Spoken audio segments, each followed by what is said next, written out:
What's up guys? Long time no see. Kumusta? Kumusta kayong lahat? Matagal-tagal na hindi tayo nagkita. Pero ngayon, nandito ulit ako at sisikapin natin gumawa ulit ng videos kahit kulang tayo sa oras. At ito na nga, ang unang video sa taong ito na ating tatawagin na Universal Face Stunner. Okay, simulan na natin.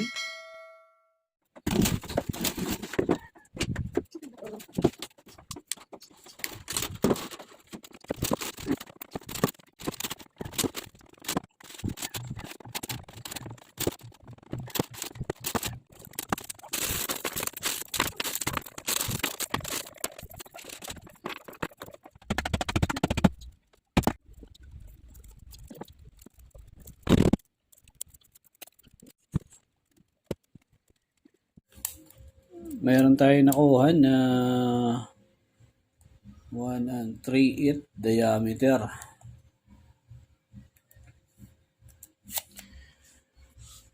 Now, proceed na tayo sa formula para sa pag-compute ng natin, transformer.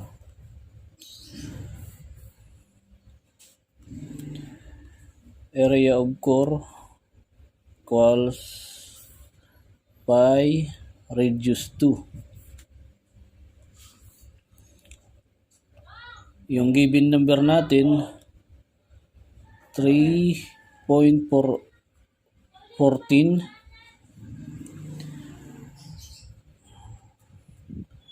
1.38 yung diameter ng I-core natin. 1.38 squared 2.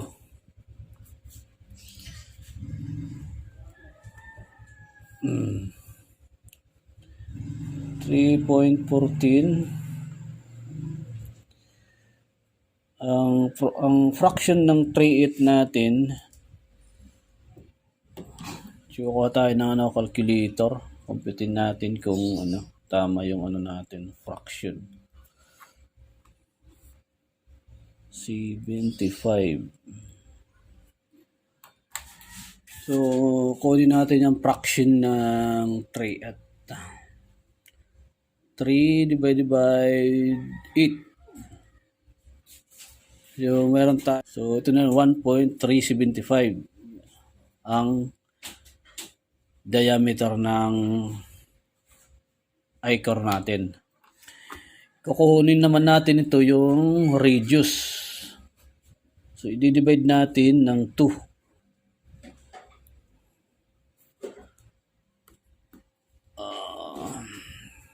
1.375 divided by 2. So, meron tayong 68.75. Meron tayong 0.6875 yung radius. Itong 0.6875 na radius natin, meron tayong squared 2 dito. So, i-multiply lang natin sa parehas lang din na number.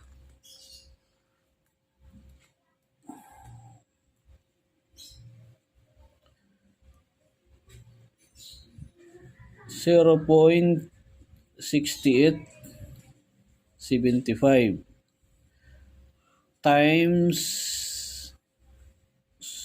0.6875. So, meron tayong nakuha na 0.47.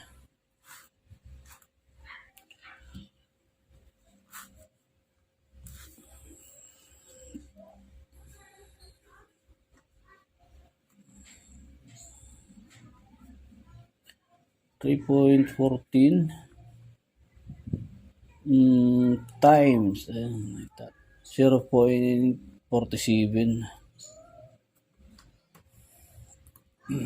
Itong natin, ito yung natin, giving number. So, ita-times lang natin dito sa radius.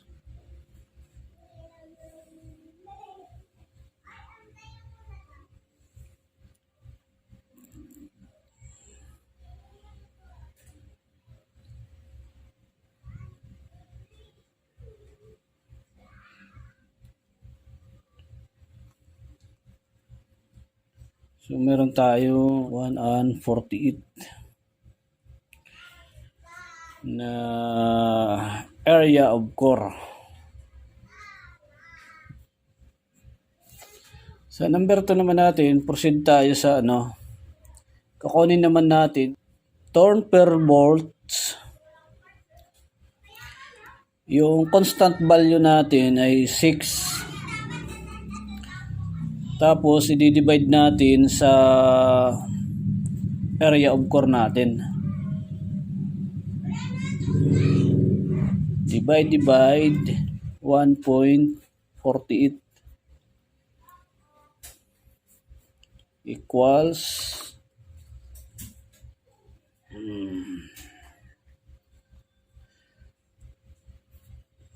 6 divided by 1.48.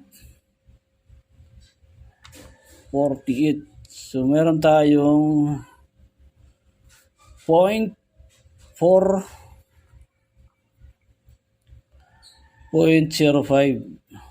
torn per volts. So ibig sabihin nun, so 4 na ikot sa natin, I-core, meron tayong 1 volt. Yun ang ibig sabihin ng torn per volts. Torn per volts.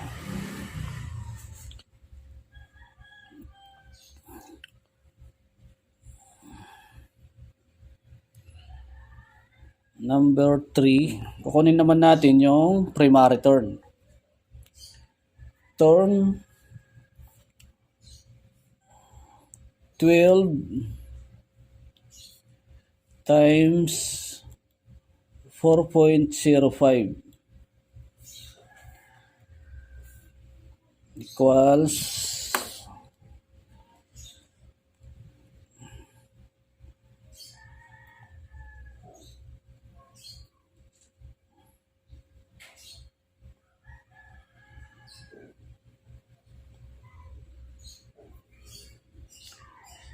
12 times 4.05. So, meron tayong 48 turns sa primary natin. 48 turns.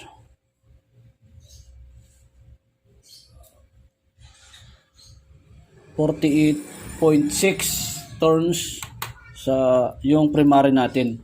So ngayon, i-dodoblihin lang natin to kasi dalawang 12 volts ang gagawin natin sa primary.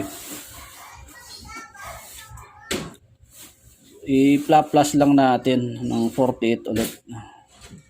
Plus 48.6 97.2.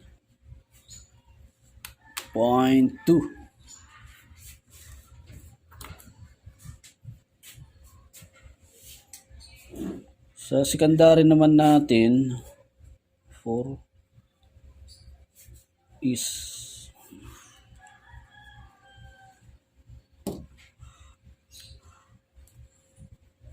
so meron tayo 97.2 sa primary winding natin.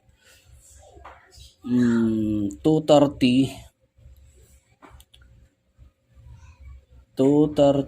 times 4.05.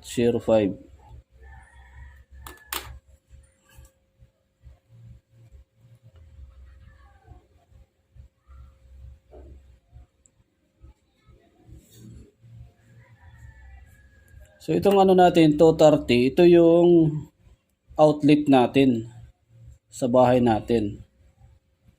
Ito naman 12 volts natin, ito yung magmumula sa battery. O kaya kasi universal phase shocker nga ang natin gagawin. Kasi ang input magiging output, ang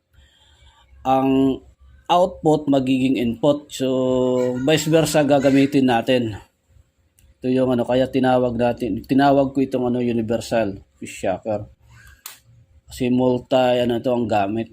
Pwedeng charging, pwedeng gamitin sa panghuli ng isda, pwedeng sa mga ilaw, magpailaw tayo. So yun ang purpose natin na Kaya kailangan natin ng computation para accurate yung ano natin gagawin na universal phase shocker. 230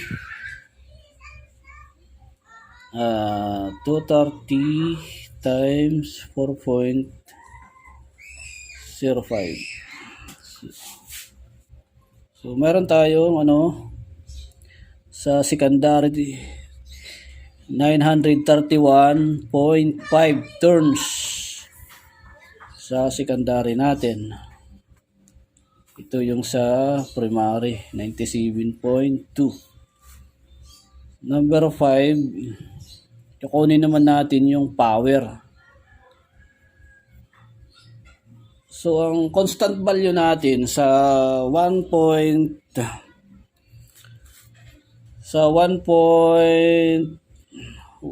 and 38 na diameter natin ng I-core natin. So ang constant natin na ibibigay ay 50 watts.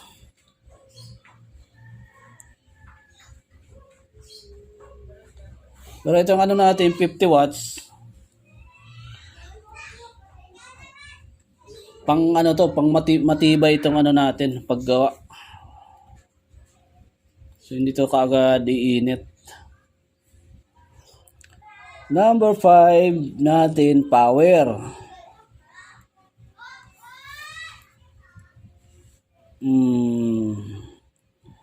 Ang ibibigay natin dito 50 watts.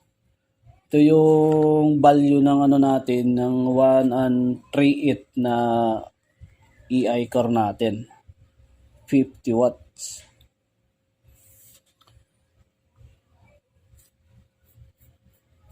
Ngayon, ang ano natin, i-times lang natin to dito sa ano natin. Dito sa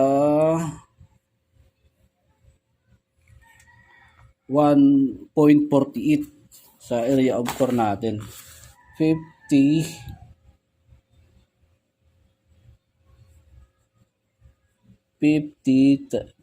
times 1.48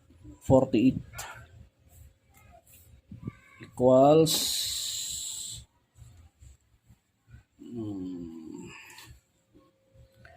50 times 1.48.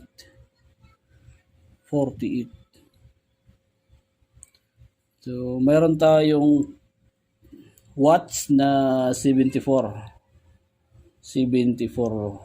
watts. So, ibig sabihin ito, kahit doblihin to mga 150 watts to 180 watts. So, kaya ng natin. Kaya ng transformer natin i-handle kahit mga 180 watts. So, hindi na lang natin siguro to gagawan sa pagkuha ng wire ko nung gagamitin ng size natin. Kasi ang available ko lang na na magnetic wire ay meron lang akong number 23 at saka number 16. So yun na lang ang gagamitin kaya hindi ko na dito ko-computein kung anong size ang gagamitin na magnetic wire. Okay, tapos na po tayo sa paggawa ng I-core at computation natin. Sa next video natin, ipapakita ko naman sa inyo kung paano mag-assemble ng universal phase shocker natin. Stay tuned lang po tayo guys para sa mga susunod nating videos at sana ay may natutunan kayo sa mga itinuturo ko at ipinapakita ko sa inyo. And of course, don't forget to subscribe my channel, Pinoy Skilled Channel, pa-like and share na rin po ng mga videos natin. Yan lang po sa ngayon. Bye! Salamat!